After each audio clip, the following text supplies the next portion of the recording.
मसूड़ों में सूजन आना या गम स्वेलिंग एक बहुत ही कॉमन प्रॉब्लम है। अब ये जो गम स्वेलिंग है ये हो सकता है आपके एक या दो गम्स में हो या हो सकता है सारे गम्स में प्रेजेंट हो, यानी कि जर्नलाइज्ड हो। गम्स में स्वेलिंग आने के बहुत सारे कारण होते हैं।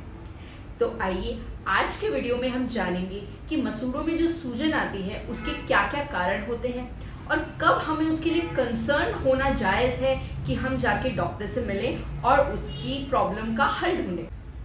हेलो फ्रेंड्स, मैं हूं डॉक्टर हिमानी और आज के वीडियो में गम स्वेलिंग के बारे में मैं आपको बताने वाली हूं। अक्सर जब भी हम खाना खाते हैं तो एक येलो कलर की बहुत ही महीन लेयर हमारे दांतों पे जमा हो जाती है जिसको हम प्लाक कहते हैं। अगर हम प्रॉपर रिंसिंग या ब्रशिंग नहीं करते हैं तो ये प्लाक लेयर धीरे धीरे एक हार्ड लेयर में डिपॉजिट हो जाती है जिसको हम टाटर कहते हैं। ये टाटर हमारे मसूड़ों में जाके इरिटेशन कॉज करता है और मसूड़ों में स्वेलिंग कॉज कर देता है। ऐसे केसेस में जो स्वेलिंग देखने को मिलती है वो सभी मसूड़ों में होती है, यानी कि जर्नलाइज्ड स्वेलिंग होती है या फिर नीचे वाले दांतों के अंदर वाले और बाहर वाले सर्फेसेस पे ज़्यादा देखने को मिलती है। तो इस केस में हमें हमारे डेंटिस्ट से मिलना पड़ता है। हमारे डेंटिस्ट हमारे मसूड़ों की क्लीनिंग करते हैं या डेंटल स्केलिंग करते हैं जिससे उस प्लाक वाली लेयर को या टाटर वाली लेयर को हटाया जाता है और गम्स की स्वेलिंग को ठीक किया जाता है। नेक्स्ट कारण आता है कि कई बार हम बहुत ज़्यादा हार्श ब्रशिंग या एग्रेसिव ब्रशिंग करते हैं जिसकी वजह से टूथब्रश के ब्रिसल्स जाके हमारे मसूड़ों में इंजरी करते हैं और वहाँ पे जाके स्वेलिंग कॉज कर देते हैं। इस टाइप की स्वेलिंग अक्सर 2 या 3 दिन में अपने आप ठीक हो जाती है। तो जब भी इस टाइप की स्वेलिंग हो तो उस टाइम पे हमें बहुत ही जेंटल ब्रशिंग का ध्यान रखना पड़ता है।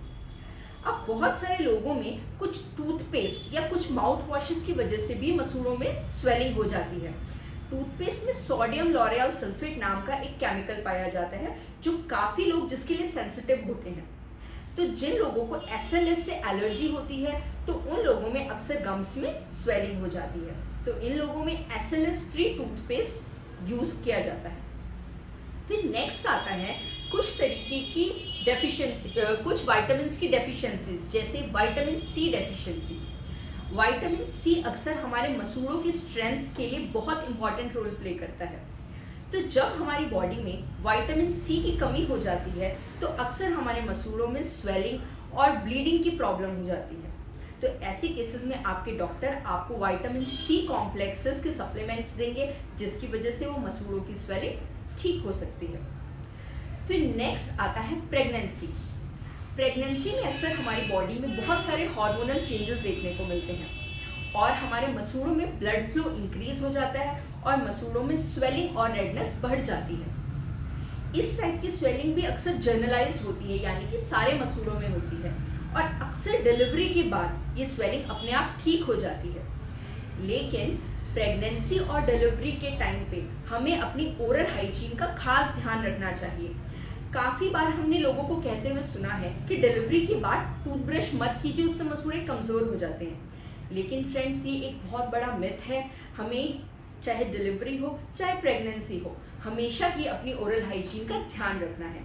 अगर आप अपनी ओरल हाइजीन का ध्यान नहीं रखेंगे तो ये मसूड़ों की स्वेलिंग और ज़्यादा बढ़ सकती है।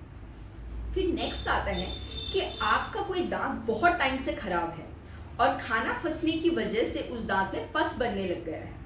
पस बनने की वजह से भी आपके मसूड़ों में स्वेलिंग आ जाती है। अब ये स्वेलिंग डिपेंड करता है कि आपके कितने दांत खराब हैं। अगर एक दांत आपका ज़्यादा खराब है तो ये स्वेलिंग उस दांत के मसूड़े के आसपास ही आपको देखने को मिलेगी।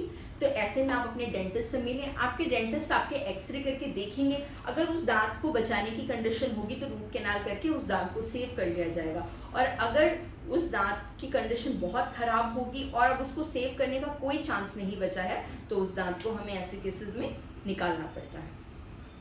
फिर नेक्स्ट आता है, बहुत से लोग डेंचर पहनते हैं, यानी कि बत्तीसी पहनते हैं। तो अगर आपकी बत्तीसी प्रॉपर फिटिंग की नहीं बनी है तो वो भी प्रॉपर जोर नहीं सह पाती है और मसूड़े पे जाके बार बार इरिटेट करती है और उसकी वजह से भी अक्सर मसूड़ों में स्वेलिंग देखने को मिलती है। काफ़ी बार हमारी बॉडी में वायरल इन्फेक्शन हो जाता है जिसको हम हर्पीज इन्फेक्शन कहते हैं। उसकी वजह से भी हमारे मसूड़ों में स्वेलिंग आ जाती है। तो ऐसे केसेस में हमारे डॉक्टर हमें कुछ एंटीवायरल मेडिकेशन देके उस स्वेलिंग को कंट्रोल करते हैं। फिर उसके बाद आता है कोई ना कोई बैक्टीरियल इन्फेक्शन। जब हम अपनी ओरल हाइजीन प्रॉपर मेंटेन नहीं करते हैं तो ऐसे केसेस में बैक्टीरियल इन्फेक्शन की वजह से भी मसूड़ों में सूजन आ जाती है। तो फ्रेंड्स, हमें अपनी ओरल हाइजीन का खास ध्यान रखना चाहिए। प्रॉपर ब्रशिंग, फ्लॉसिंग और माउथ वॉश यूज करके हम अपनी ओरल हाइजीन को मेंटेन कर सकते हैं। फिर नेक्स्ट आती है, बहुत सारी ऐसी मेडिकेशंस होती हैं जो अक्सर हमारे गम्स में हाइपरट्रॉफी कर देती हैं, यानी कि जो हमारे मसूड़े में सेल्स प्रेजेंट होते हैं वो अक्सर बढ़ते जाते हैं और हमारे मसूड़ों में स्वेलिंग कॉज कर देते हैं। इनमें अक्सर वो वाली मेडिकेशन यूज होती हैं जो मिर्गी के टाइम पे या दौरों के टाइम पे यूज की जाती हैं, या फिर बहुत बार हार्ट रिलेटेड मेडिसिन जो कि बीपी कंट्रोल करने के लिए, या फिर कैल्शियम चैनल ब्लॉकर्स, खासकर ये मेडिकेशन हमारे मसूड़ों में स्वेलिंग कॉज कर देती हैं। तो इस स्वेलिंग को कंट्रोल करने का एकमात्र ये तरीका होता है कि हमें कुछ टाइम के लिए डॉक्टर के कंसेंट से इन मेडिसिन को बंद करना पड़ता है। तो फ्रेंड्स, आज की वीडियो में मैंने आपको मेन कारण बताए जिनकी वजह से हमारे गम्स में स्वेलिंग आती है।